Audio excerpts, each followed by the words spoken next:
तो प्रिय बच्चों, इसके पहले हम लोगों ने कूलाम का नियम के बारे में विस्तृत एनालिसिस करी थी। चुंबकत्व के बारे में काफी कुछ हमने जानने की कोशिश की थी। शायद आपको समझ में आ गया होगा और आप लोगों ने अच्छी तरह से उसकी स्टडी भी कर ली होगी। आज हम इसी कार्य को आगे बढ़ाते हुए अगला जो पड़ाव है वो है चुंबकीय क्षेत्र, मैग्नेटिक फील्ड के बारे में जानेंगे और फिर उसी बेस पे उस फील्ड में कोई पॉइंट होगा और उस पॉइंट पर मैग्नेटिक फील्ड की जो इंटेंसिटी है, चुंबकीय क्षेत्र की जो तीव्रता है, उसका परिमाण और उसका डायरेक्शन दोनों ही ज्ञात करने की कोशिश करेंगे। तो बहुत ही सिंपल सी बात है। चुंबकीय क्षेत्र, मान लीजिए कोई ध्रुव है जिसकी ध्रुव प्रबलता m है और किसी पॉइंट पर है, ठीक है। तो इस ध्रुव का क्या होगा, अपना एक क्षेत्र होगा और इस क्षेत्र तक ही इसका प्रभाव होना चाहिए। तो इस क्षेत्र को हम लोग कहते हैं चुंबकीय क्षेत्र। बड़ा सिंपल सा डेफिनेशन बनेगा। किसी चुंबकीय ध्रुव के चारों ओर का वह क्षेत्र जहां तक उसका प्रभाव होता है उसे ही हम लोग क्या कहते हैं, चुंबकीय क्षेत्र कहते हैं। अब जहां तक प्रभाव होता है इसका क्या मतलब, कहां तक प्रभाव होगा। सपोज कि मैंने कोई पॉइंट ली, इस पॉइंट को देखो, ये पॉइंट कहां है, क्षेत्र के भीतर है।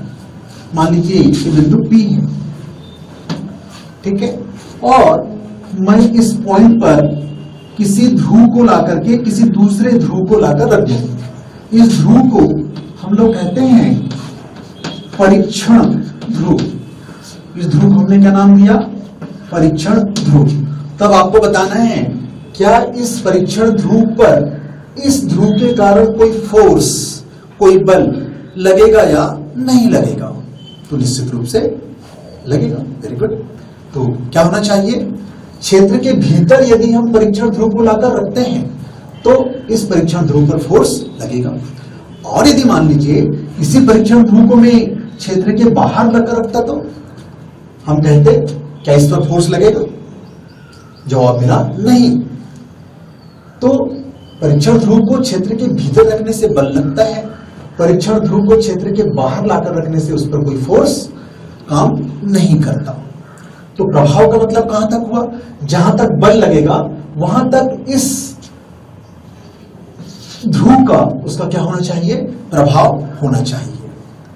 तो किसी चुंबक के चारों ओर का वह क्षेत्र, किसी चुंबकीय ध्रुव के चारों ओर का वह क्षेत्र जहां तक उसका प्रभाव होता है उसे हम लोग क्या कहते हैं, उस चुंबकीय ध्रुव का चुंबकीय क्षेत्र। अर्थात उस चुंबकीय क्षेत्र के भीतर यदि किसी परीक्षण ध्रुव को ला करके रख दिया जाए तो उस परीक्षण ध्रुव पर या वह परीक्षण ध्रुव क्या करता है, किसी प्रकार के बल का, चाहे वो आकर्षण हो चाहे प्रतिकर्षण हो, बल का वो अनुभव करता है।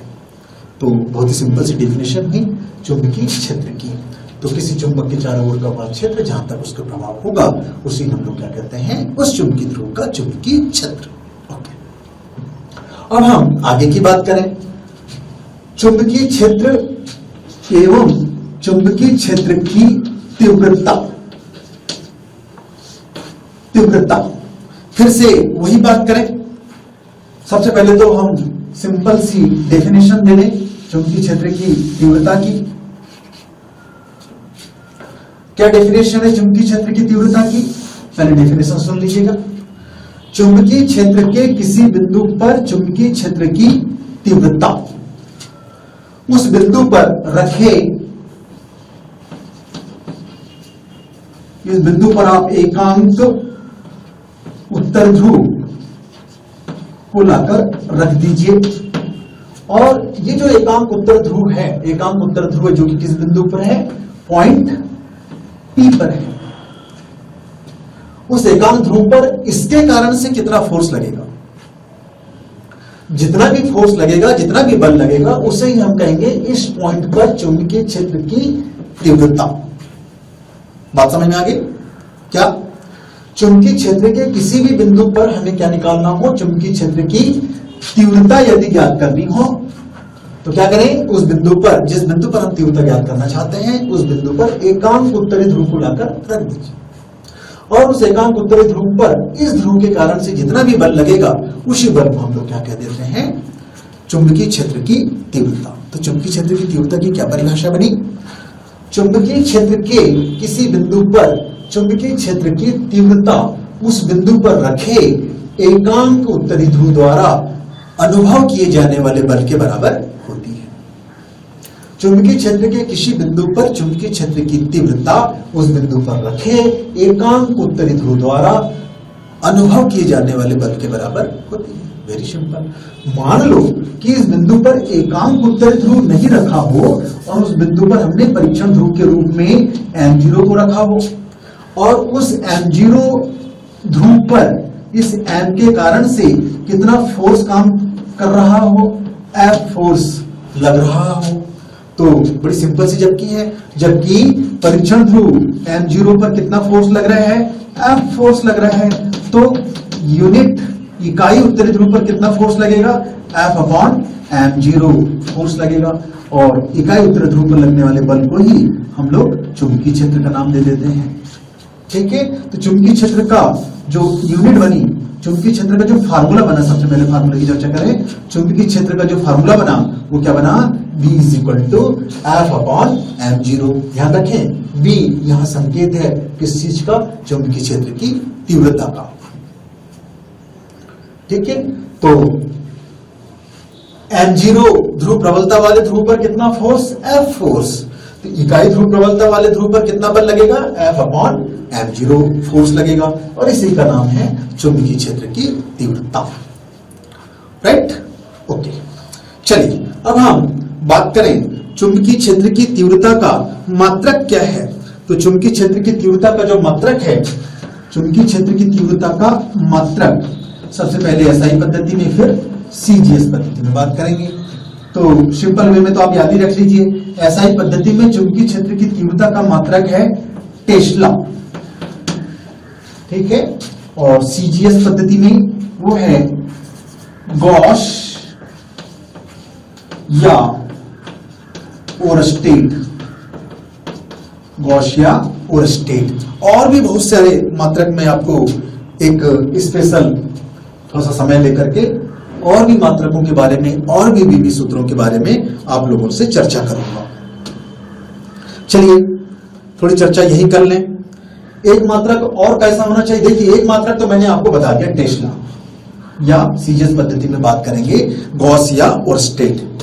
दूसरा मात्रक चलो फिर से निकालने की कोशिश करते हैं, उसको इस आर्टिकल के तहत समझ सकते हैं। ठीक है, किस तरह से समझेंगे, मान लीजिए फिर से अभी मैंने डेफिनेशन दिया आप लोगों को। ये जो सूत्र आया है किस चीज का सूत्र है, ये है चुंबकीय क्षेत्र की तीव्रता का फार्मूला है ये। इसी फार्मूले को दूसरे रूप में हम कैसे लिख सकते हैं, कूलॉम के नियम को उपयोग करके। इसको हम इस रूप में भी जान सकते हैं, तीव्रता का व्यंजक। इस तरीके से ही आप इसको पढ़ सकते हैं, चुंबकीय क्षेत्र की तीव्रता का व्यंजक।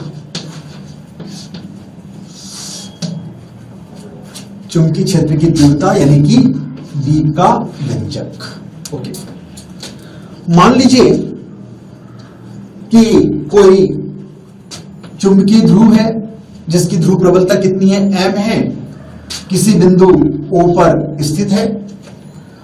इस बिंदु O से r दूरी पर स्थित कोई बिंदु P है जिस पर कि हमें चुंबकीय क्षेत्र की तीव्रता ज्ञात करनी है। अभी की तरह ही हम पढ़ेंगे। बिंदु P पर किसी परीक्षण ध्रुव m0 की कल्पना करेंगे। मान लेते हैं बिंदु P पर कोई परीक्षण ध्रुव है m0। हमको कूलॉम का नियम तो मालूम है, कूलॉम का नियम आपको मालूम है, बार बार हम कूलॉम के नियम को देखते हैं।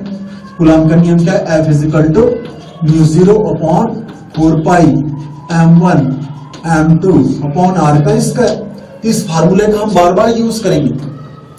यहां पर किसके कारण से, m ध्रुव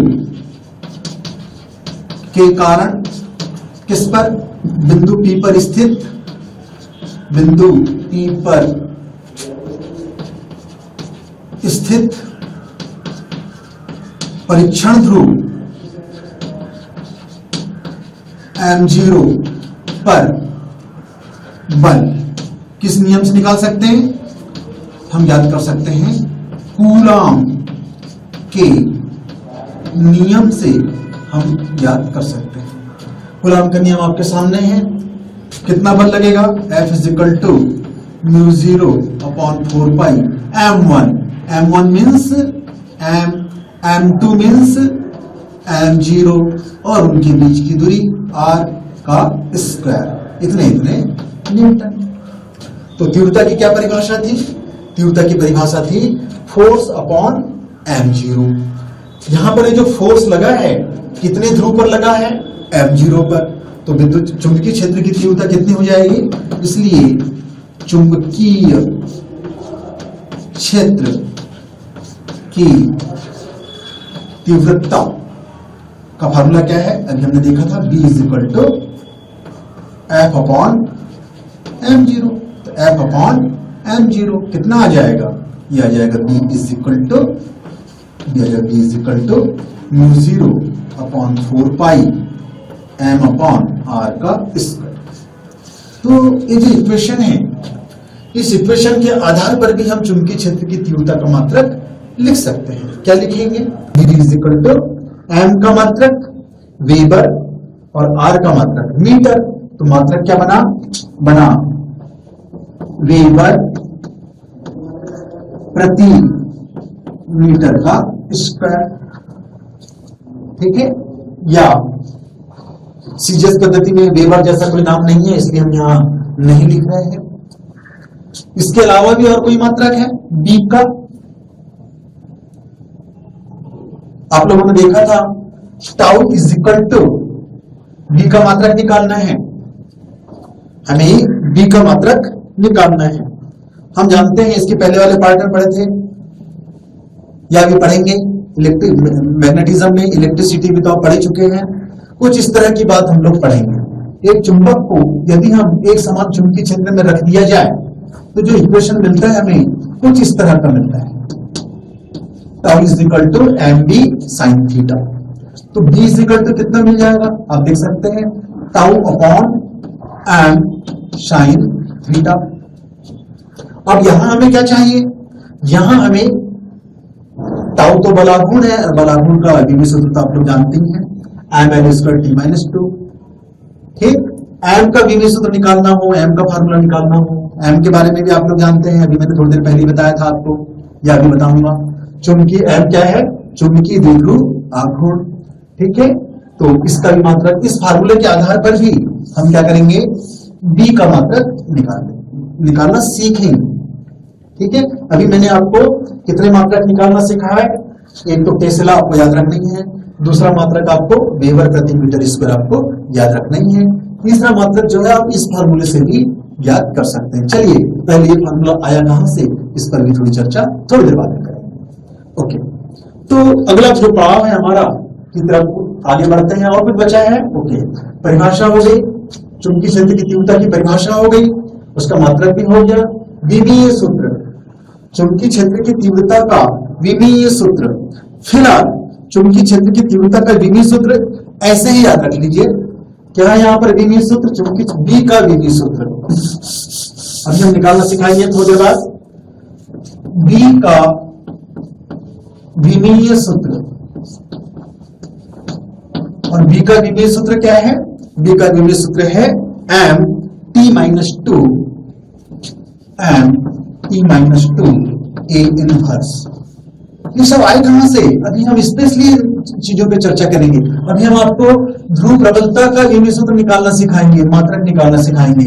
अभी हम आपको चुंबकीय आघूर्ण का मात्रक विमीय सूत्र निकालना सिखाएंगे, वैसे ही B का मात्रक विमीय सूत्र इत्यादि के बारे में जानेंगे। स्पेशली हम एक पीरियड लेकर के या कहीं से समय निकाल करके हम इस पर अलग से चर्चा करेंगे। फिलहाल हम आपके सामने लिख दिए हैं और इस पर अभी थोड़ी देर बाद चर्चा होगी।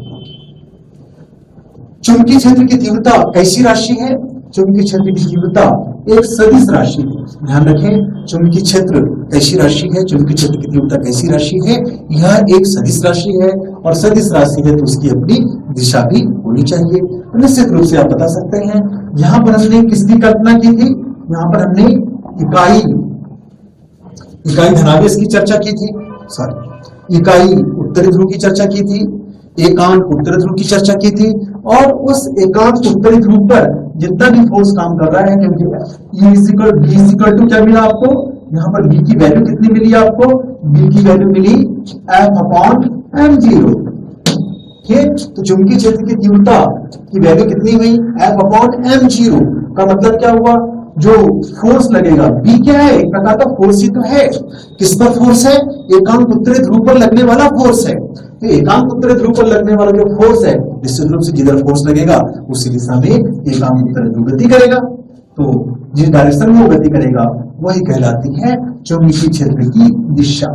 तो चुंबकीय क्षेत्र की दिशा कैसी होनी चाहिए? हमेशा चुंबकीय क्षेत्र जो है एकांक उत्तरी ध्रुव के चलने की दिशा में होनी चाहिए।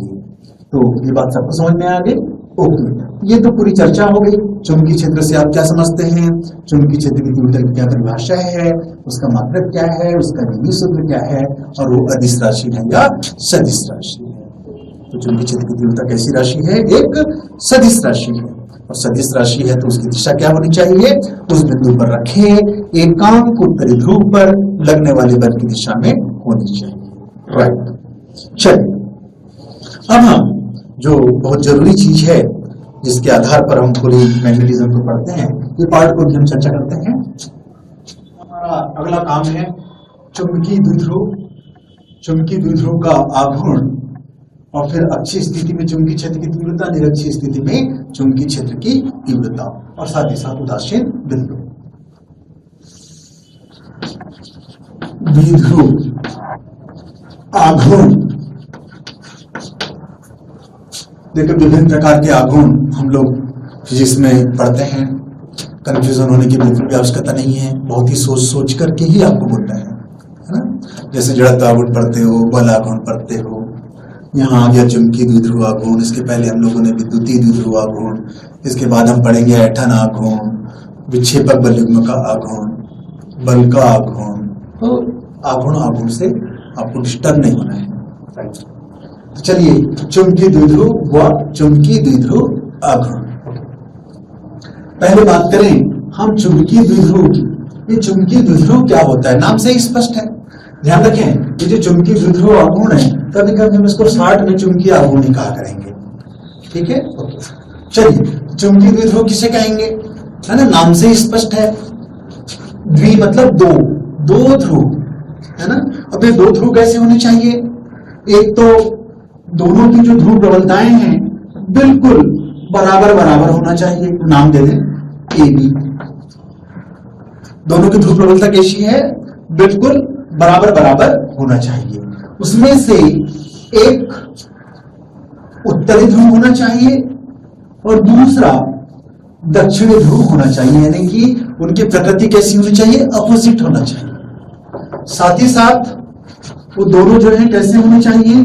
अत्यंत ही अल्प दूरी पर स्थित होना चाहिए। ध्यान रखें, इनके बीच की जो दूरी है उसको हम लोग कितनी मानते हैं? 2L।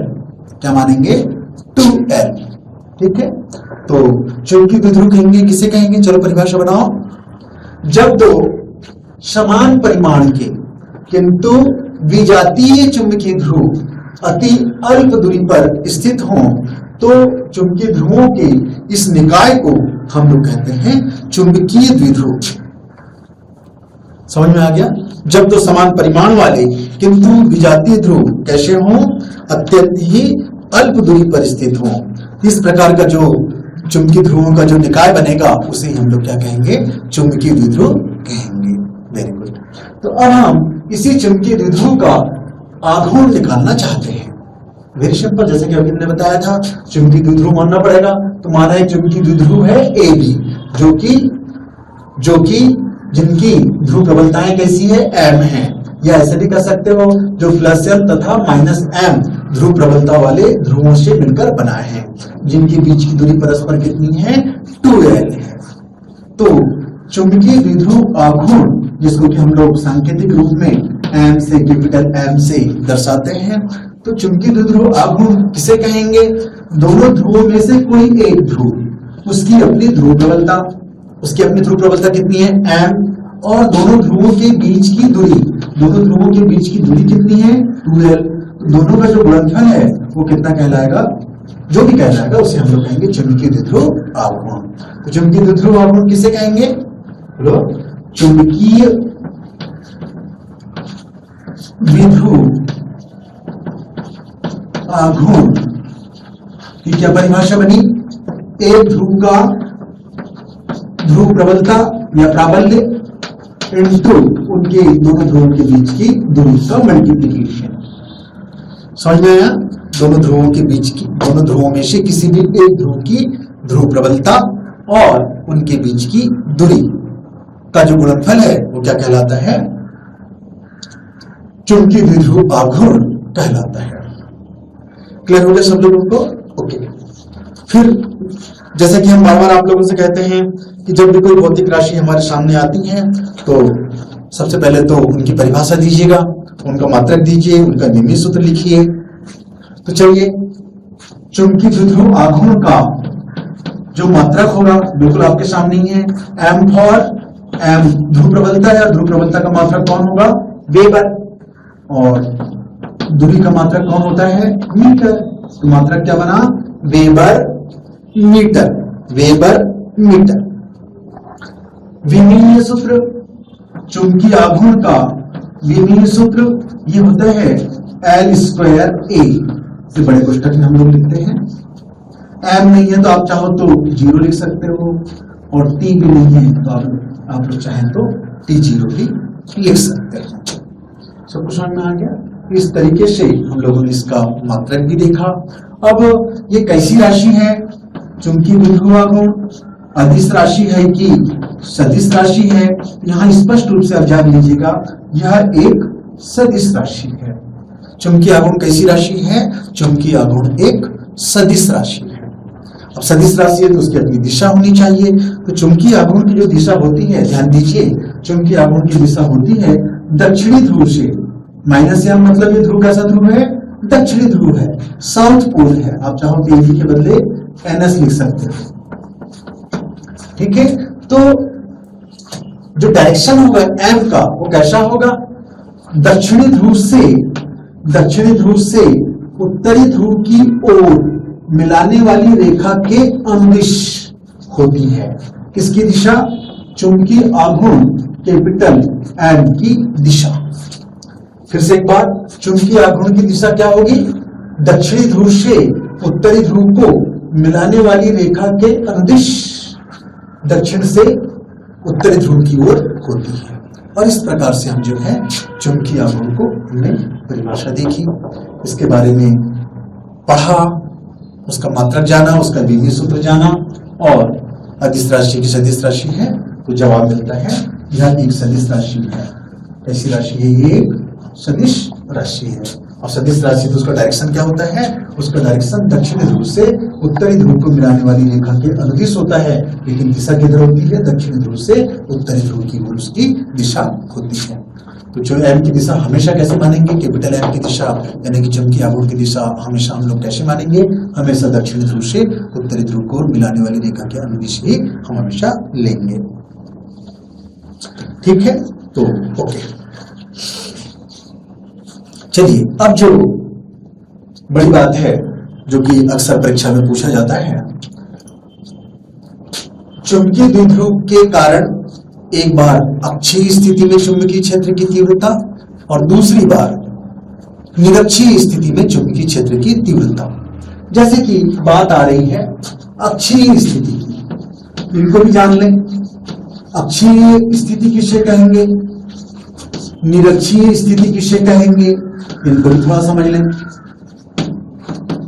ठीक है, फिर से मान लीजिए एक ध्रुव, एक चुंबक है, एक चुंबकीय द्विध्रुव है। एक सामान्य से दल चुंबक को भी हम किसका नाम दे सकते हैं? चुंबकीय द्विध्रुव का नाम दे सकते हैं, क्योंकि इसमें भी एक सिरा कोण है दूसरा सिरा कोण है S। दोनों की ध्रुव प्रबलताएं कैसी हैं? बिल्कुल समान है, लेकिन उत्तरी है तो प्लस, दक्षिणी है तो माइनस। तो अक्षीय स्थिति का क्या मतलब हुआ? तो जैसे कि हम लोग इसके पहले देख चुके हैं, चुंबक के दोनों ध्रुवों को मिलाने वाली रेखा, इसका नाम क्या है? इसका नाम है, इस रेखा को हम लोग कहते हैं चुंबक का यानी कि चुंबकीय द्विध्रुव का चुंबकीय अक्ष। और निश्चित रूप से आप समझ चुके हो कि यदि कोई बिंदु कहां पर स्थित हो, यहां स्थित हो, यहां मतलब चुंबकीय अक्ष पर स्थित हो, तो ये जो पोजीशन बनेगी चुंबकीय द्विध्रुव के सापेक्ष कौन सी स्थिति कहलाएगी? इस स्थिति को हम लोग कहेंगे अक्षीय स्थिति। इस स्थिति को हम लोग क्या कहेंगे? अक्षीय स्थिति कहेंगे। और जैसे कि फिर से आप देख रहे हैं, ये चुंबकीय द्विध्रुव है और एक रेखा हम यहाँ खींच दें इस तरह से। ये रेखा कौन सी रेखा है?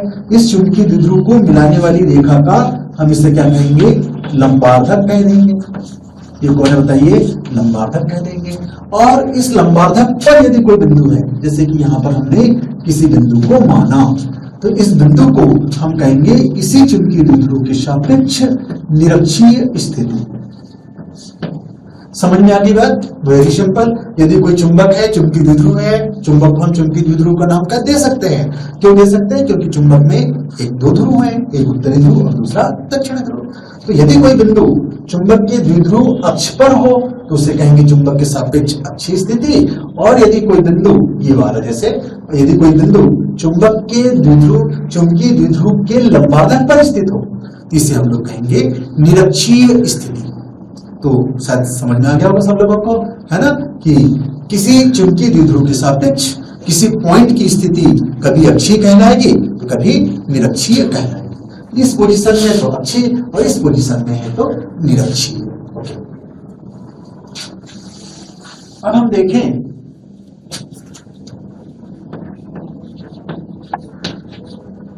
अक्षीय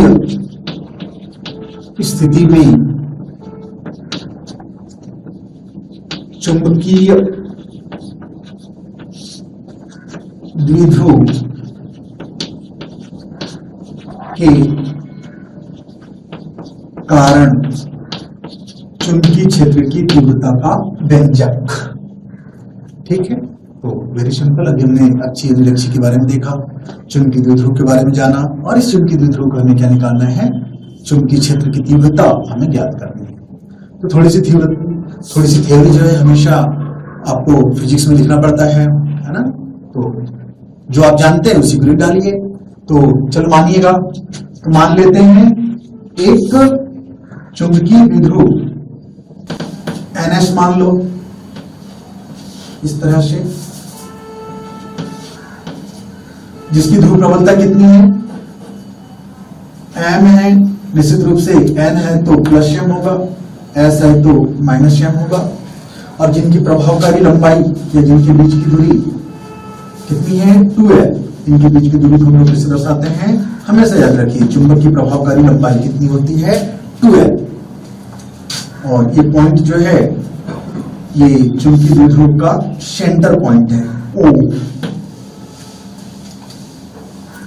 राइट, हमें बिंदु O से यानी कि सेंटर से,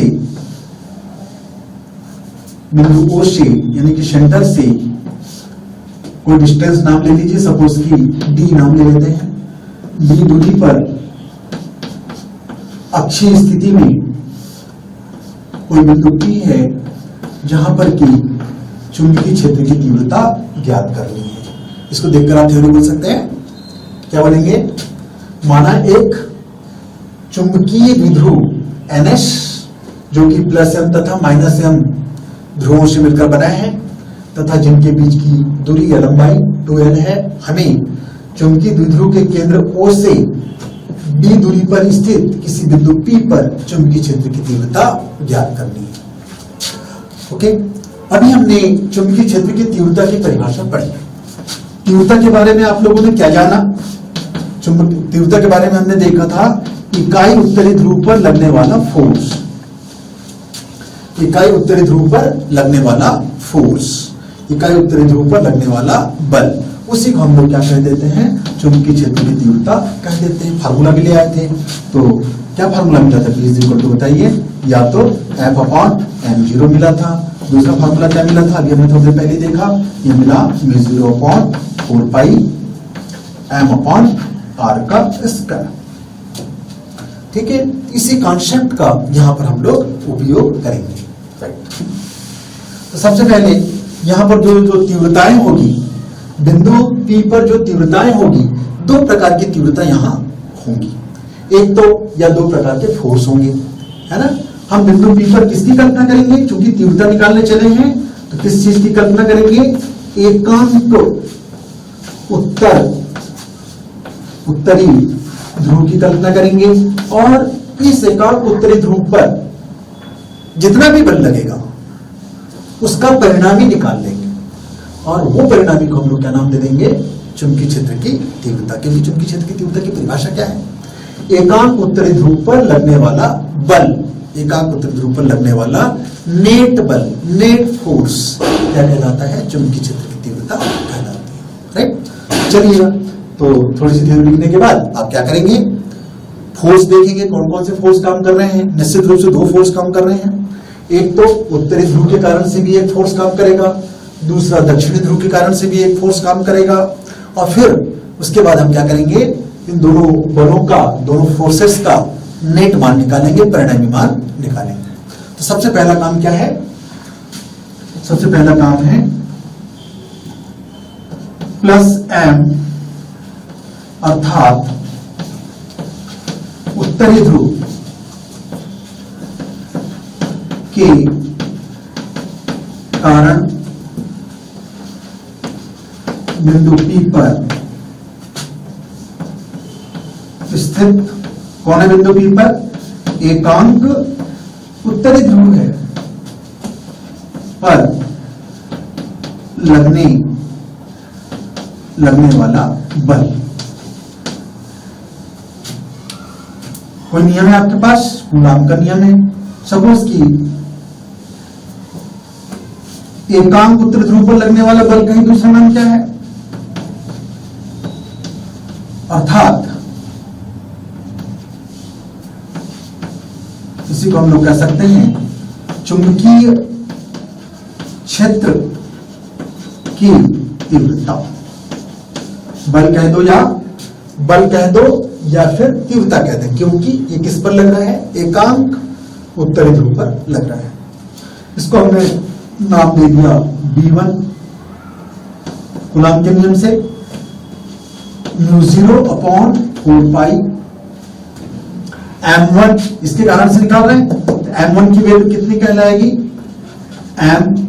m2 की वैल्यू, यहां कितना ध्रुव प्रबलता है, एकांक है, तो m2 की वैल्यू कितनी कहलाएगी, 1, और उनके बीच की दूरी, यहां से लेकर यहां तक की जो दूरी है, कितनी दूरी आप देख सकते हैं, np का स्क्वायर।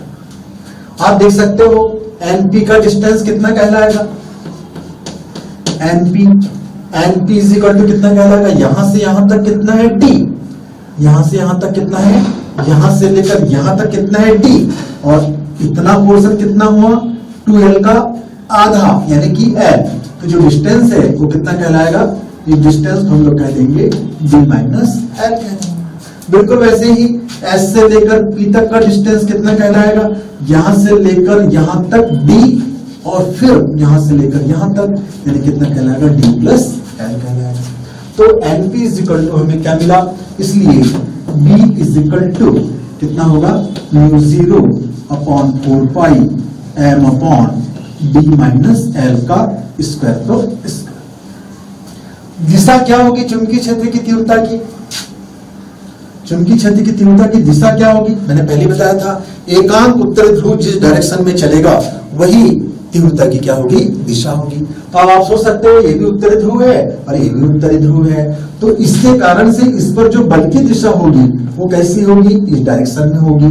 तो जो चुंबकीय क्षेत्र है B1, उसका डायरेक्शन कैसे होगा, ऐसे होगा, ये डायरेक्शन होगा चुंबकीय क्षेत्र B1 का। वैसे ही S के कारण से जो चुंबकीय क्षेत्र लगेगा उसका डायरेक्शन कैसे होना चाहिए, अंदर की तरफ होना चाहिए। तो जो B2 है, B2 का डायरेक्शन कैसे होना चाहिए, इधर की तरफ होना चाहिए, और ये कौन है, एकांक उत्तर ध्रुव। तो चलिए B2 की वैल्यू हम याद करते हैं। अभी हमने क्या निकाला था, प्लस m के कारण से, अर्थात उत्तरी ध्रुव के कारण से बिंदु P पर स्थित एकांक के ध्रुव पर लगने वाला बल, अर्थात इसी को हमने क्या नाम दिया, चुंबकीय क्षेत्र की तीव्रता।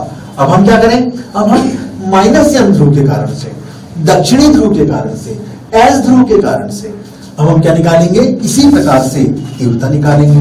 तो किसके कारण से, अभी हमने किसके कारण से निकाला, उत्तरी ध्रुव के कारण से। अब हम क्या करें, दक्षिणी ध्रुव के कारण से, दक्षिणी ध्रुव जिसकी ध्रुव प्रबलता कितनी है, -m है, कितनी है, -m है। इसके कारण से विद्युत क्षेत्र की तीव्रता कितनी होगी, इसको हम नाम दे देते हैं B2। जैसे यहां पर हमने B1 कहा, इसको हम B2 कह देंगे, है ना। इसकी वैल्यू कितनी होगी, इसकी वैल्यू होगी फिर से इसी तरीके से μ0/4 पाई m1 की वैल्यू, इसकी ध्रुव प्रबलता कितनी है, m, दूसरा ध्रुव 1 अपॉन उनके बीच का डिस्टेंस sp, स्क्वायर तो स्क्वायर, राइट। इस तरीके से B2 की वैल्यू हमें ज्ञात हो जाएगी, यह आ जाएगा μ0/4 पाई m अपॉन sp की वैल्यू कितनी है, आप देख सकते हैं d प्लस l का होल स्क्वायर। बात रही डायरेक्शन की, जैसे कि मैंने भी बताया था थोड़ी देर पहले ही, है ना। ये दक्षिणी ध्रुव क्या करेगा, इस एकांक उत्तरी ध्रुव को अपनी ओर खींचेगा, तो B2 का डायरेक्शन कैसे होना चाहिए, अंदर की तरफ होना चाहिए। अंदर की तरफ होना चाहिए मतलब P से S की दिशा में होना चाहिए, जबकि B1 का डायरेक्शन कैसे था, N से P की ओर था। दिशा कैसी थी, चलो बताओ, N से P की दिशा में थी, राइट। जबकि यहाँ का डायरेक्शन कैसा है, P से उल्टा है, किस डायरेक्शन में है, यहां पर B2 का डायरेक्शन क्या है, P से S की दिशा में। तो आप देख सक रहे हैं कि जो B1 की दिशा है और जो B2 की दिशा है ना, कैसा है, परस्पर विपरीत है। और साथ ही साथ आप देख रहे हैं, चूंकि B1 का परिमाण, है ना, चूंकि B1 का परिमाण और B2 का परिमाण, इन दोनों में आप क्या फर्क देख रहे हैं, B1 का परिमाण कैसा होगा, चूंकि N के पास है बिंदु P, तो B1 का परिमाण ज्यादा होगा, और B2 का परिमाण कैसे होगा, कम होगा, क्योंकि बिंदु P जो है S से अधिक दूरी पर है। इसके कारण से यहाँ पर जो तीव्रता होगी कैसी होगी, कम होगी, यानी कौन ज्यादा होगी, B1 बड़ा होगा किससे, B2 से, ठीक है। तो नेट डायरेक्शन क्या होगा, ये बड़ा बल है, ये छोटा बल है, तो नेट जो फोर्स लगेगा, नेट जो इंटेंसिटी लगेगी वो किस डायरेक्शन में लगेगी, बड़े क्षेत्र की दिशा में होगी। बड़ा क्षेत्र कौन है, B1। तो फाइनली जो B होगा, उस B की दिशा क्या होगी, उस B की दिशा होगी B1 के डायरेक्शन में। Very simple.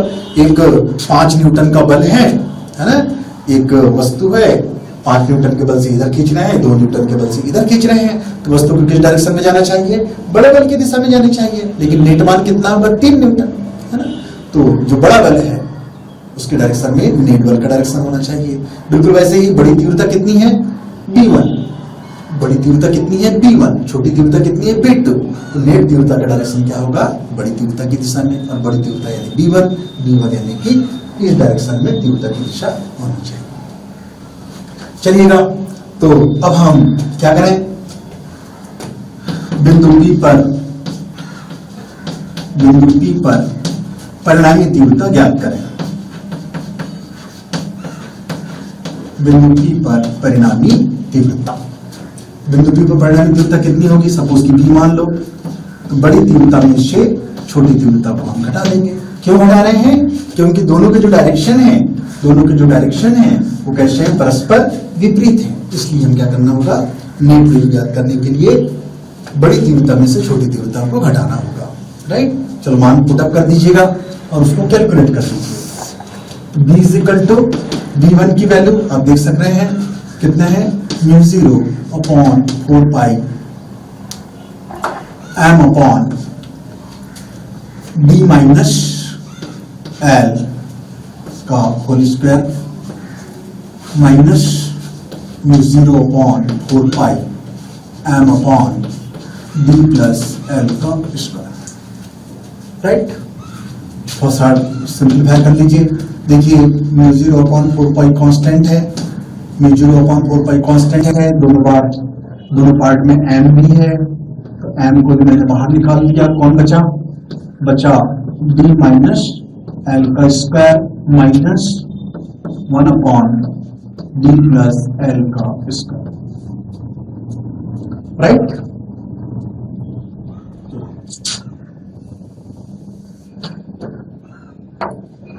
सॉल्व कीजिए, म्यू 0/4 एम जैसा का तैसा। यहां पर हम क्या करेंगे, एलसीएम निकालेंगे, डी माइनस एल का स्क्वायर डी प्लस एल का स्क्वायर, दोनों बार स्क्वायर है तो लघुत्तम में भी क्या आना चाहिए, कॉमन निकालने स्क्वायर का। ब्रैकेट में बचेगा D minus L D plus L, और D minus L D plus L is equal to D square minus L square. जब हम लोग सॉल्व करते हैं तो डी प्लस एल स्क्वायर से D plus L square, D minus L square से D minus L square cancel होगा, बचेगा कौन, डी प्लस एल का स्क्वायर। कौन बचेगा, डी प्लस एल का स्क्वायर, और वैसे ही यहाँ क्या बचना चाहिए, डी माइनस एल का स्क्वायर। तो सॉल्व कर लीजिए, ये आ जाएगा म्यू 0/4 एम कॉमन निकाल लीजिए, ये आया D square minus L square का होल वर्ग। इसको थोड़ा सॉल्व करें, D square plus L square plus 2डी है, क्या मिलना चाहिए, D square plus L square plus 2dl, और वैसे ही माइनस डी स्क्वायर प्लस, और सामने माइनस है तो सारे चिन्ह क्या हो जाएंगे, बदलते चलेंगे।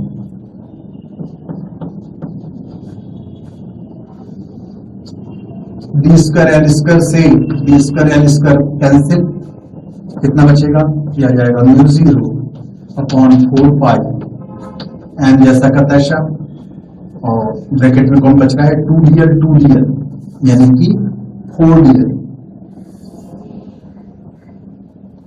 Into 4dl upon D square minus L square का होल वर्ग। इसको थोड़ा रीसेट कर लीजिए, चूंकि हम लोग जानते हैं कैपिटल एम बराबर, अभी हमने देखा था स्मॉल एम इंटू 2l, ये जो रूप होगा समीकरण का, सूत्र का जो रूप होगा वो क्या होगा, b is equal to mu 0/4, और जो m इंटू 2l के बदले क्या कर देंगे, एक कैपिटल एम लिख देंगे। अब यहाँ और को हमने क्या लिखा था, 2 इंटू 2, तो 2 का हमने यूज कर लिया, 2 यहाँ बचा होगा, और l का भी हमने यूज कर लिया, बचा कौन है, d, तो 2md, और नीचे कौन है, नीचे है D square minus L square का होल वर्ग, D square minus L square का होल वर्ग। तो इस तरीके से एक इक्वेशन हम लोगों को प्राप्त हो जाता है किसका, चुंबकीय क्षेत्र की तीव्रता का। क्या मिला, mu 0/4 into 2md upon D square minus L square. और जैसा कि आप देख रहे हैं चुंबकीय क्षेत्र की तीव्रता है, उसका मात्रक लिखना ही पड़ेगा, ऐसा ही पद्धति का यूज कर रहे हैं। तो मात्रक कौन बना, ये बना वेबर प्रति मीटर का स्क्वायर। ठीक, ये है चुंबकीय क्षेत्र की तीव्रता का फार्मूला। ये ऐसा ही पद्धति सीजीएस पद्धति में लिखना है तो क्या करेंगे, मैं थोड़ी पहले बताया था या इसके पहले बता चुका हूँ कई बार कि सीजीएस पद्धति को ऐसा ही पद्धति के फार्मूले में कन्वर्ट करना है तो म्यू 0/4 को गुणा करो, इसका उल्टा चलो एसआई के फार्मूले को सीजीएस में कन्वर्ट करना है तो म्यू 0/4 को घटा दीजिए, तो नया फार्मूला आपके पास मिल जाता है। b इज इक्वल टू क्या मिलेगा सीजीएस पद्धति में, 2md upon D square minus L square का होल वर्ग, राइट। तो सामान्य तौर पर हम लोग एसआई पद्धति का उपयोग करते हैं। एक स्पेशल केस हम लोग लेते हैं, और वो स्पेशल केस क्या है, छोटा द्विध्रुव, छोटा चुंबक, बहुत ही छोटा चुंबक। किसकी चर्चा करें हम, छोटे चुंबक की चर्चा करें। छोटे चुंबक के लिए चर्चा करें। छोटे चुंबक के लिए क्या होगा, सोचो कि ये जो चुंबक है बहुत ही छोटा है, निश्चित रूप से जो 12 होगा डी की तुलना में कैसे होगा, बहुत ही छोटा होगा कि नहीं।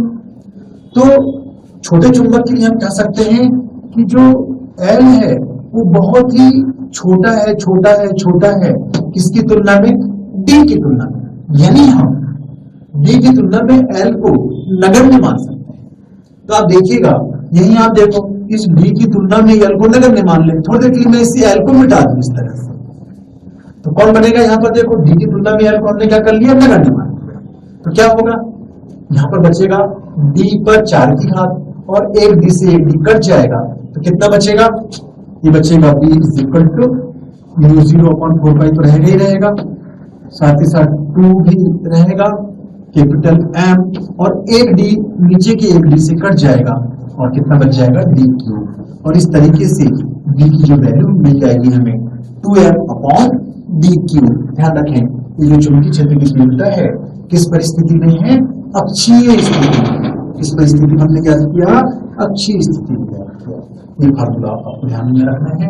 और फिजिक्स का काफी कुछ क्वेश्चन करीबन कॉम्पिटिटिव एग्जाम्स वगैरह में इस फार्मूले का बहुत बार उपयोग हुआ है। तो ओके, यहाँ पर क्या लिखा हुआ था? d² माइनस l² का होगा। तो ये है अक्षीय स्थिति में चुंबकीय क्षेत्र की तीव्रता। किसके कारण से? चुंबकीय द्विध्रुव के कारण से। बोला सबसे समझ में आ गया सब लोगों को? सबसे पहले हम लोग क्या करेंगे? सबसे पहले हमने क्या किया? एकांक उत्तरी ध्रुव के कारण फोर्स निकाला, बल निकाला, और चूंकि एकांक उत्तरी ध्रुव पर लगने वाला बल था इसलिए हमने उसका नाम क्या दे दिया? चुंबकीय क्षेत्र की तीव्रता। और चुंबकीय क्षेत्र की तीव्रता है, हमने उसे दर्शाया v1 से, यहाँ वैल्यू रख दी। इस डिस्टेंस का मान कितना है? एलपी। एलपी की वैल्यू कितनी है? d minus L, D minus L रख दिया। वैसे ही फिर एस के कारण से बिंदु पी पर तीव्रता निकाल ली, दक्षिणी ध्रुव के कारण से भी हमने क्या निकाला? चुंबकीय क्षेत्र की तीव्रता निकाली। चुंबकीय क्षेत्र की तीव्रता कितनी आ गई? P2।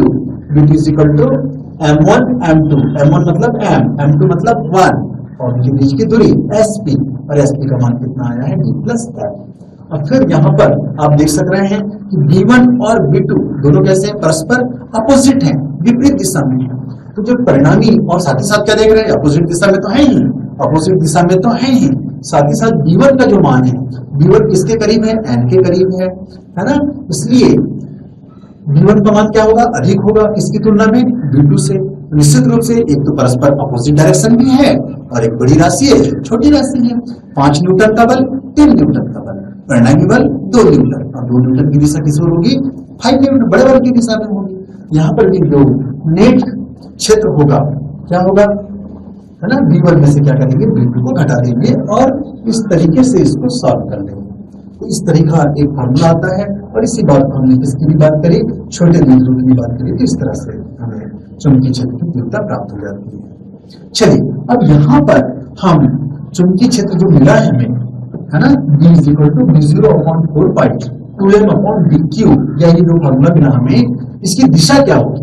इसकी दिशा निकाल सकते हैं। देखिएगा, यहाँ पर मैंने काम को स्टार्ट करने के लिए क्या किया था? v1 में से घटा दिया था, किससे? v2 से। तो बड़े बल की दिशा में, है ना, बड़े बल की दिशा में क्या होगी? v की दिशा में होगी। कारण क्योंकि सीधे दोनों डायरेक्शन कैसे हैं? परस्पर अपोजिट है। सदिश में आप लोगों ने पढ़ा होगा, अच्छा ज्ञान होगा आप लोगों को, आशा है। तो परिणामी चुंबकीय क्षेत्र की जो दिशा होगी, यहाँ पर चूंकि परस्पर दिशाएं अपोजिट है, इसलिए बड़ा बल या बड़ा क्षेत्र की दिशा में होगी। अब बड़ा क्षेत्र कौन है? v1 है। वहां v1 देखो, v1 की दिशा कैसी है? इस तरह से, ये v1 की दिशा है ना? तो v1 की दिशा मतलब, v1 की दिशा क्या मतलब हुआ? इसको देखकर बोलेंगे चुंबकीय क्षेत्र की दिशा कैसी है? तो ऐसी है ना? v1 की दिशा कैसी है? कुछ ऐसी। इसको हम कैसे बोलेंगे? दक्षिणी ध्रुव से चुंबकीय द्विध्रुव के दक्षिणी ध्रुव से उत्तरी ध्रुव को मिलाने वाली रेखा के अनुदिश दक्षिणी ध्रुव से उत्तर की ओर है। चुंबकीय क्षेत्र की दिशा कैसी कहलाएगी? चुंबकीय द्विध्रुव के दक्षिणी ध्रुव से उत्तरी ध्रुव को मिलाने वाली रेखा के अनुदिश ईश्वर मतलब दक्षिणी ध्रुव से उत्तरी ध्रुव की ओर। हमेशा चुंबकीय अक्षीय स्थिति में जो चुंबकीय द्विध्रुव, अक्षीय स्थिति में जो चुंबकीय क्षेत्र की जो तीव्रता होती है, उसकी जो दिशा होती है, वो हमेशा क्या होती है? दक्षिणी ध्रुव से उत्तर की ओर उसको मिलाने वाली रेखा के अक्ष के अनुदिश होती है। ये बात होगी किसकी, अक्षीय स्थिति में चुंबकीय द्विध्रुव के कारण चुंबकीय क्षेत्र की तीव्रता। चलिए अब हमारा नेक्स्ट पोर्शन है, अभी हमने किस स्थिति में बात करी, अक्षीय स्थिति में। अब हम बात करते हैं निरक्षीय स्थिति में। ठीक है, अब हम बात करते हैं निरक्षीय स्थिति में।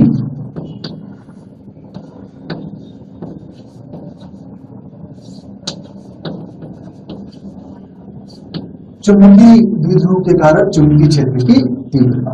ओके, निरक्षीय स्थिति में चुंबकीय क्षेत्र की तीव्रता। तो निरक्षीय स्थिति क्या चीज है? निरक्षीय स्थिति अभी हमने थोड़ी देर पहले देखा था कि जो निरक्षीय स्थिति है ये द्विध्रुव है जो कि एन ध्रुव और एस ध्रुव से मिलकर बने हैं, जिनकी ध्रुव प्रबलताएं +m और -m है, और ये उसका सेंटर है। सेंटर से d दूरी पर स्थित कोई बिंदु P है जिस पर कि हमें चुंबकीय क्षेत्र की तीव्रता यानी कि B का मान आपको ज्ञात करना है।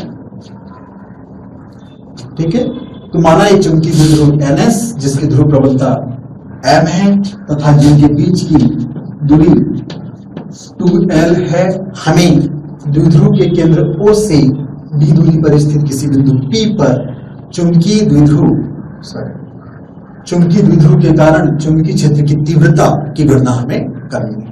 अब जैसा कि अभी हमने थोड़ी देर पहले बताया था कि किसी भी बिंदु पर हमें चुंबकीय क्षेत्र की तीव्रता ज्ञात करनी हो तो वहां पर किसी परीक्षण आवेश या इकाई धनावेश एकांक धनावेश के बदले आपको क्या बोलना पड़ेगा, उत्तरी ध्रुव। इलेक्ट्रिसिटी पढ़ रहे थे तो आवेश कहते थे, चुंबक पढ़ेंगे तो ध्रुव बोलना होगा। ठीक है, तो किसी बिंदु P पर एकांक उत्तरी ध्रुव की कल्पना करेंगे और इस द्विध्रुव के कारण इस एकांक उत्तरी ध्रुव पर जितना भी बल लगेगा उसी बल को हम लोग क्या कह देंगे, उसी बल को हम लोग कहेंगे चुंबकीय क्षेत्र की तीव्रता। तो सबसे पहले थोड़ी सी थ्योरी बन जाएगी सब लोगों से। माना एक चुंबकीय द्विध्रुव NS जो कि +m तथा -m ध्रुवों से मिलकर बनाए हैं तथा जिनके बीच की दूरी कितनी है, 2l है। हमें द्विध्रुव के केंद्र O से बिंदु D पर, द्विध्रुव के केंद्र O से D दूरी पर स्थित किसी बिंदु P पर चुंबकीय क्षेत्र की तीव्रता की गणना करनी है।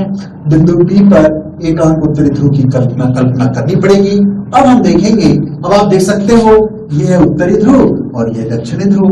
ये उत्तरी ध्रुव बिंदु P को क्या करेगा, बिंदु P पर स्थित एकांक उत्तरी ध्रुव को क्या करेगा, धकेलेगा। किस डायरेक्शन में धकेलेगा, इस डायरेक्शन में धकेलेगा, प्रतिकर्षित करेगा। और वैसे ही दक्षिण ध्रुव क्या करेगा, उसे अपनी ओर खींचने की कोशिश करेगा। समझ में आएगा? तो दोनों ध्रुव बिंदु P से कैसे हैं, समान दूरी पर हैं। तो दोनों जो फोर्स है उनका जो डायरेक्शन होगा वो तो डिफरेंट होगा।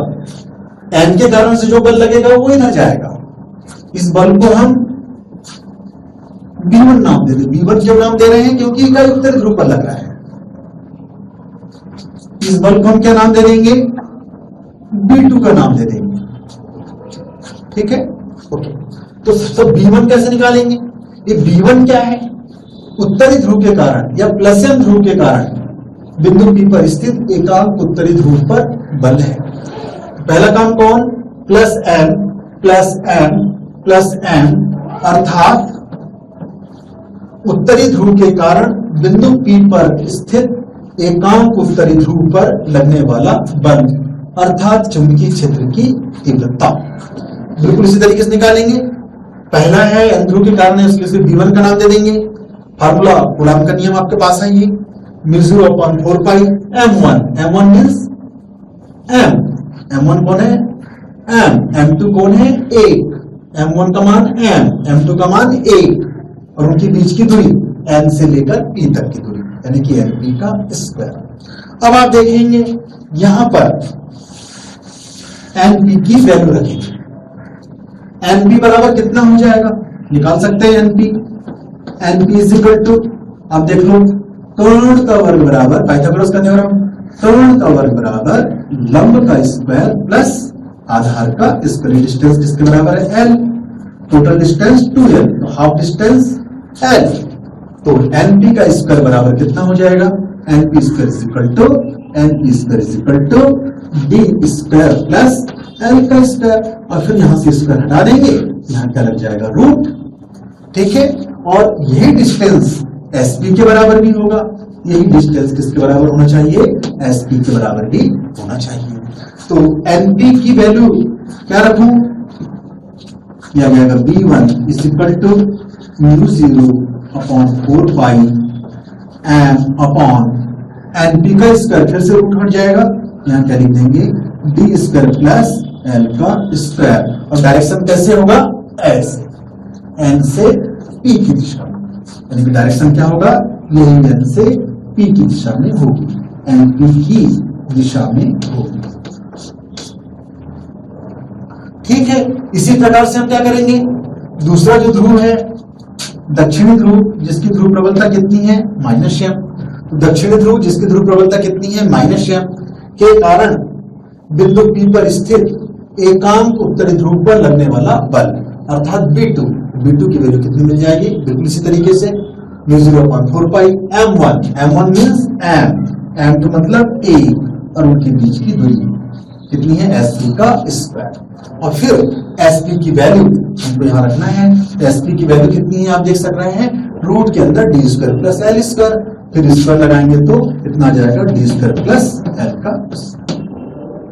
ठीक है, ये दोनों हमने b1 और b2 जो है हमने यहां पर ज्ञात किया। ओके, अब हम देखो, इसके पहले अच्छी स्थिति में हमने क्या किया था? सीधे परिणामी ज्ञात करने के लिए सीधे b1 में से b2 को घटा दिया था। आप जानते भी हैं, मान लीजिए दो फोर्स हैं, एक है 5 न्यूटन का बल, है ना, और दूसरा बल कितना है? 2 न्यूटन। किसी पिंड पर एक ही दिशा में काम कर रहे हैं, तो दोनों के दोनों बल क्या हो जाएंगे? जुड़ जाएंगे। लेकिन एक 5 न्यूटन का फोर्स लग रहा है और मान लीजिए एक 2 न्यूटन का फोर्स लग रहा है अपोजिट डायरेक्शन में, तो रिजल्टेंट फोर्स कैसे निकालेंगे? परिणामी बल कैसे निकालेंगे? 5 न्यूटन में से 2 न्यूटन को घटा देंगे, तो कितना आता है? 3 न्यूटन। ये कहलाएगा रिजल्टेंट फोर्स कहलाएगा। लेकिन यही दोनों फोर्स, मान लीजिए एक 5 न्यूटन इस डायरेक्शन में, 3 न्यूटन इस डायरेक्शन में, तो रिजल्टेंट फोर्स कैसे निकालते हैं? उसके लिए हम लोग समांतर चतुर्भुज का उपयोग करते हैं। और समांतर चतुर्भुज का जो विकर्ण है वही क्या बताता है? परिणामी बल को बताता है। यहां पर भी आप देख रहे हैं, है ना, सदिशों का जोड़ आपने सीखा होगा, है ना। यहां पर आपने क्या देखा कि यहां पर जो दोनों फोर्स हैं, एक v1 और दूसरा कौन? v2। यहां पर मैंने फोर्स को किस नाम से पुकारा है? तीव्रता के नाम से पुकारा है। तीव्रता क्यों कह रहा हूं? क्योंकि इकाई धनावेश पर लग रहा है, उसका एकांक उत्तरी ध्रुव पर लग रहा है, राइट। तो ओके, तो ऐसी स्थिति में क्या करें? सबसे पहले तो हमें समांतर चतुर्भुज बनाना होगा, क्योंकि यहां पर दोनों जो फोर्स हैं, दोनों जो इंटेंसिटीज हैं, ये दोनों कैसे हैं? अलग अलग डायरेक्शन में। एक इधर जा रहा है तो दूसरा इस डायरेक्शन में जा रहा है। तो पहले हमको क्या करना होगा? एक समांतर चतुर्भुज की रचना करनी पड़ेगी, है ना, अभी बताया हमने। तो क्या करें? चलो समांतर चतुर्भुज बना लीजिए भाई। ये हमने समांतर चतुर्भुज बनाया।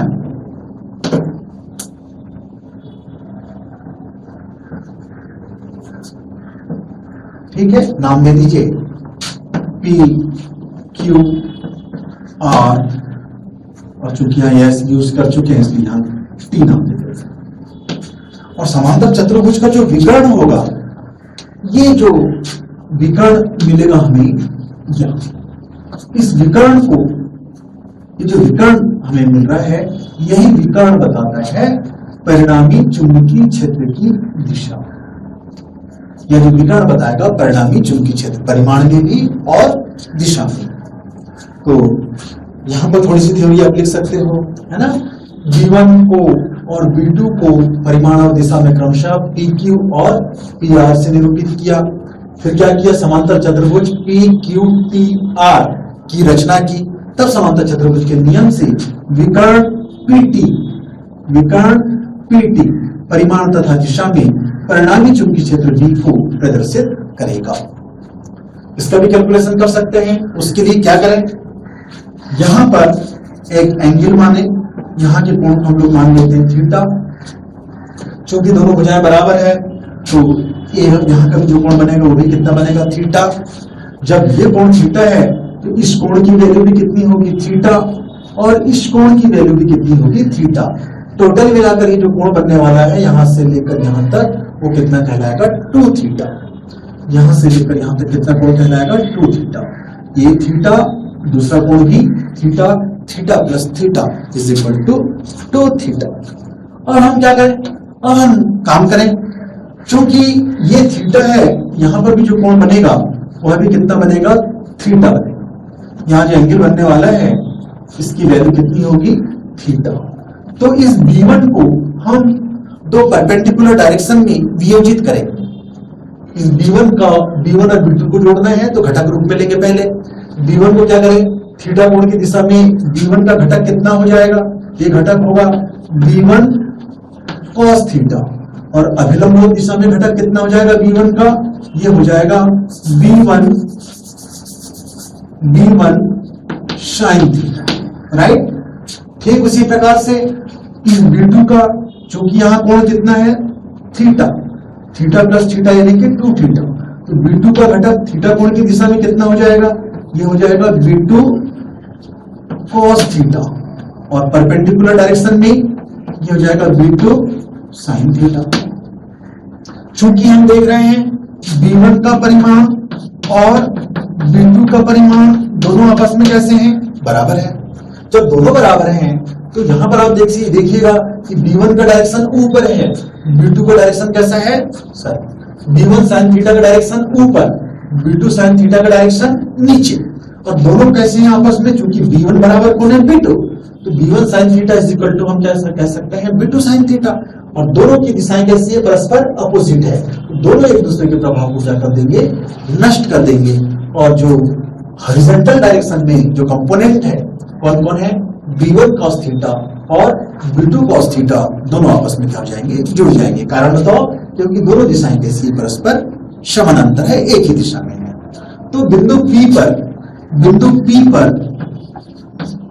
P पर जो परिणामी तीव्रता होगी, सपोज की कोई मान दे दें, जैसे कि B नाम दे दें, तो क्या होगा, तो दोनों जो क्षैतिज घटक हैं B1 cos थीटा और B2 cos थीटा, दोनों आपस में क्या हो जाएंगे, जुड़ जाएंगे। और जैसे कि मैंने कहा B1 का परिमाण और B2 का परिमाण दोनों आपस में कैसे हैं, बराबर हैं, है ना। तो कोई नाम दे दें, B1 ही नाम दे देते हैं।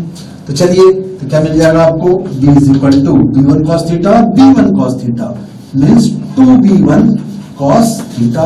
B1 की वैल्यू पुटअप कर दो, कितना आ जाएगा, यह आ जाएगा B is equal to, B1 की वैल्यू पुटअप की हमने, B1 की वैल्यू कितनी है, ये है μ0 upon 4 pi m upon d square plus l square into, साथ में 2 भी है,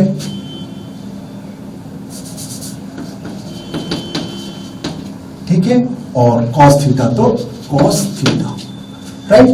cos थीटा को निकाल सकते हैं, है ना। समकोण त्रिभुज में आप देखिएगा, है ना, समकोण त्रिभुज, कोई भी समकोण त्रिभुज ले लो, उस साइड का ले लो, तो ONP का उपयोग कर लें। समकोण त्रिभुज ONP में आप cos थीटा की वैल्यू निकाल सकते हैं। cos थीटा बराबर आधार बटे कर्ण, आधार कितना है, देखो आधार है ON और कर्ण कौन है, NP, राइट। तो ये आ जाएगा cos theta is equal to ON यानी कि L और कर्ण यानी कि आप देख सक रहे हैं रूट के अंदर d स्क्वायर प्लस L का स्क्वायर। तो इस वैल्यू को यहां पर अपन लोग पुटअप कर दे, चाहे तो कोई नाम दे दें इक्वेशन का। तो समीकरण 1 से हम क्या देख सक रहे हैं, समीकरण 1 से हम देख रहे हैं B is equal to 2 into μ0 upon 4 pi m बटे small m upon d square plus l square, और cos थीटा की वैल्यू मिल चुकी है l अपॉन रूट के अंदर d square plus l square, ठीक है। और जैसा कि हम देख चुके हैं, है ना, क्या देख चुके हैं, m into 2l, m into 2l, is equal to capital M, चुंबकीय द्विध्रुव आघूर्ण। उस चुंबकीय द्विध्रुव का क्या है, ये आघूर्ण है। तो उस परिस्थिति में बी का जो फॉर्मूला किस तरह का मिलता है, बी इज इक्वल टू μ0/4π, इसको जैसा का तैसा बनाए रखिए, और 2ml बराबर हम क्या लिख सकते हैं, कैपिटल एम। और यहाँ आप देखो D square plus L square है, यहाँ D square plus L square पर हाफ की घात है, ये फाइनली बन जाएगा D square plus L square पर 3/2 की पावर। और इस तरीके से एक इक्वेशन आपको प्राप्त होता है। और ये जो इक्वेशन है निरक्षीय स्थिति में चुंबकीय क्षेत्र की तीव्रता, और जैसे कि मात्रक जरूर लिखना चाहिए, यह आ जाएगा वेबर प्रति मीटर का स्क्वायर। ध्यान रखें ये एक जनरल चुंबकीय द्विध्रुव के लिए है। यही बात जैसे मैंने थोड़ी देर पहले चर्चा किया था, छोटे द्विध्रुव के लिए फिर से वही बात करेंगे कि ये जो एल है वो बहुत ही छोटा होगा किसकी तुलना में, डी की तुलना में। तो क्या लिख सकते हैं एल लेस देन डी। फिर से यहां पर आप क्या करो, एल को भुला दो, हमने भुला दिया, देखो तो कौन बचा, ये बचा डी स्क्वायर पर 3/2 की पावर। तो 2 से, इस 2 से क्या होगा, ये रूट वाली पावर क्या हो जाएगी, खत्म हो जाएगी। तो कौन बचा, ओनली डी का क्यूब बचा। कौन बचा, D is equal to μ0/4π m/d का क्यूब। ये है छोटे द्विध्रुव के लिए चुंबकीय क्षेत्र की तीव्रता किस स्थिति में, अक्षीय स्थिति में। इसको फिर से जो कहते हैं लिख दें, समझ में आया। इसके पहले हम लोगों ने क्या देखा था, इसी तरह का हमने फार्मूला ले आया था। किस परिस्थिति में ले आया था, अक्षीय स्थिति में लिखा था। ये जो बात आ रही है किस परिस्थिति में देख रहे हैं, निरक्षीय स्थिति में देख रहे हैं। चलिए मैं यहां लिख देता हूं, अक्षीय स्थिति में कितना आया था, यही फार्मूला कैसे मिला था आपको, μ0/4π 2m/d क्यूब मिला था, राइट। ये जो फार्मूला मिला था हमें कितना मिला था, 2m/d क्यूब मिला था। तो दोनों की तुलना करो, ये है निरक्षीय स्थिति में, ये है अक्षीय स्थिति में। दोनों की तुलना करने पर हम क्या पाते हैं कि बी अक्षीय जो है, तुलना करने पर हम क्या पाते हैं, देख सकते हैं आप, है ना, क्या देख रहे हैं कि जो बी अक्षीय है, यानी कि अक्षीय स्थिति में चुंबकीय क्षेत्र की जो तीव्रता है वो कितनी मिली। अगर यहां से अपन लोग 2 को यदि हटा दें, 2 को यदि बाहर निकाल दें तो कौन बचता है, पूरा का पूरा निरक्षीय स्थिति में जितनी तीव्रता मिली थी वो पूरा का पूरा यहां पर क्या हो रहा है, बच रहा है। सबको समझ में आया। तो हम फाइनली ये कह सकते हैं कि सेंटर से समान दूरी पर 2 बिंदु ले लेते हैं, एक अक्षीय स्थिति में ले लेते हैं और एक निरक्षीय स्थिति में ले लेते हैं। तो रिजल्ट क्या मिलता है, अक्षीय स्थिति में जो तीव्रता मिल रही है निरक्षीय स्थिति में तीव्रता की दुगनी मिल रही है। ध्यान रखें, जो सेंटर से जो दूरी है अक्षीय स्थिति में भी और निरक्षीय स्थिति में भी दोनों दूरियां कैसी होनी चाहिए, समान होनी चाहिए। तो शायद आपको समझ में आ गया होगा बच्चों, है ना। अभी हमने क्या देखा, आज का जो बेसिक अध्याय है वो क्या देखा हमने देखा चुंबकीय द्विध्रुव क्या है, चुंबकीय द्विध्रुव आघूर्ण किसे कहते हैं, उसके मात्रक क्वेश्चन आता है पर बोर्ड परीक्षाओं में अक्सर करके आता है कि चुंबकीय द्विध्रुव से आप क्या समझते हैं, चुंबकीय द्विध्रुव आघूर्ण का मात्रक विनिमय सूत्र लिखिए तथा ये अदिश या सदिश बताइए। इसके आधार पर एक जो क्वेश्चन सामान्य तौर पर आता है, जैसे कि इसके पहले मैंने बता चुका हूं, है ना, 4 या 5 नंबर का जो क्वेश्चन रहता है, इसमें क्वेश्चनों का वेटेज होता है। और क्वेश्चन होता है अक्षीय स्थिति में किसी चुंबकीय द्विध्रुव के कारण से चुंबकीय क्षेत्र की तीव्रता के लिए आवश्यक व्यंजक लिखिए। या दूसरा क्वेश्चन यहीं पर बनता है, निरक्षीय स्थिति में किसी चुंबकीय द्विध्रुव के कारण चुंबकीय क्षेत्र की तीव्रता का व्यंजक प्राप्त कीजिए। ठीक है।